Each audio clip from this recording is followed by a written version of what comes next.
Candidate one result की बात है वहां पे, तो क्या है कि जो लोग ऑलरेडी ज्वाइन कर लिए हैं, जो टीचर हैं, ये उन पे लगाना चाहिए इस टाइप के करके यहाँ पे।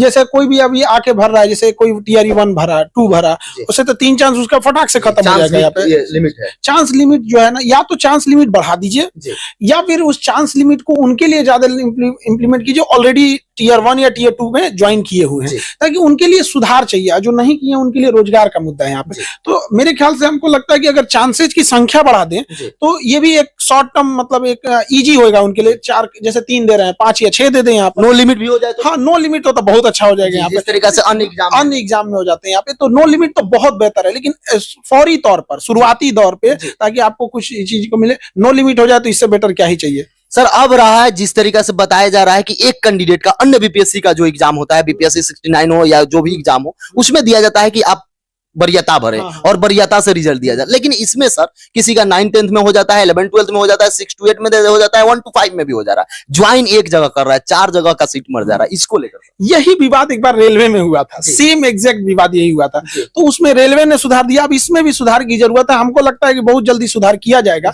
क्योंकि एक ही होना चाहिए, वरीयता दे दीजिए उसके हिसाब से जिसमें होगा। वो एक स्टूडेंट के तौर पे भी देखिए, वो भी कंफ्यूजन में रहता है कि हम कहाँ ज्वाइन करेंगे। और ज्वाइन तो करेगा, एक वैकेंट करेगा, अपना पीछे वाला 1-2 जो एक्वायर किया रहेगा वहां पे, उसमें क्या है कि वो सीट खाली जाएगी, या फिर क्या होगा, जो योग्य था उस लायक, एग्जैक्ट उस लायक नहीं भर पाएगा। एक ये समस्या हमें लगता है कि इसमें सुधार की जरूरत है। बहुत जल्दी इसमें सुधार होने की गुंजाइश भी लगती है हमको भी, जहां तक लगता है जो अंदर का मतलब हलचल आप तो समझते ही हैं।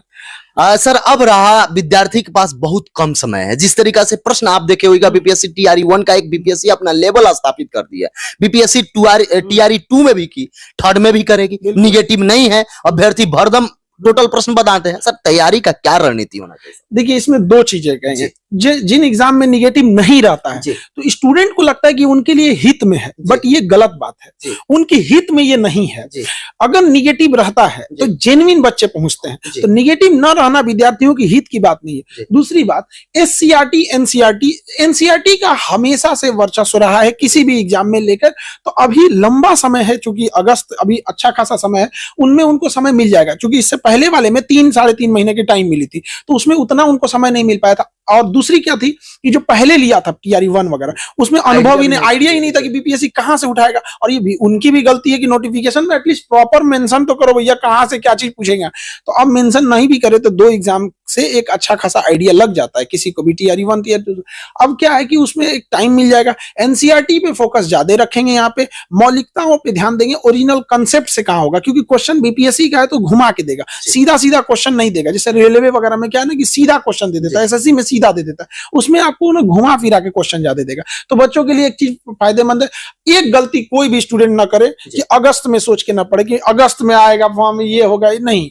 उसको ये सोच के चलना चाहिए कि इसी मंथ एग्जाम है, इसी। और हर स्टूडेंट को अपने कोशिश करना चाहिए डेली या वीक का टारगेट बनाए कि आज हमको कितना पढ़ लेना, या खुद से खूब बनाए कि इस हफ्ते क्या पढ़ लेना। स्टूडेंट गलती क्या करते हैं कि हमें जनवरी में क्या पढ़ लेना। सपोज कि अगर उससे जनवरी के टारगेट नहीं पूरा हो पाया तो उसे पता कब चलेगा, फरवरी में। फायदा क्या है पता करके, उसका तो जनवरी लॉस हो गया।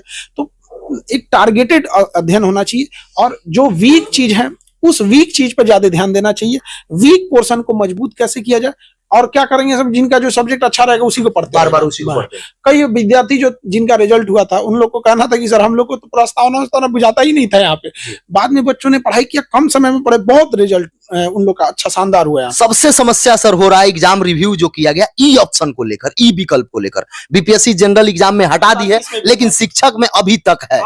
ई के लिए कैसे बचेंगे, आपका क्या?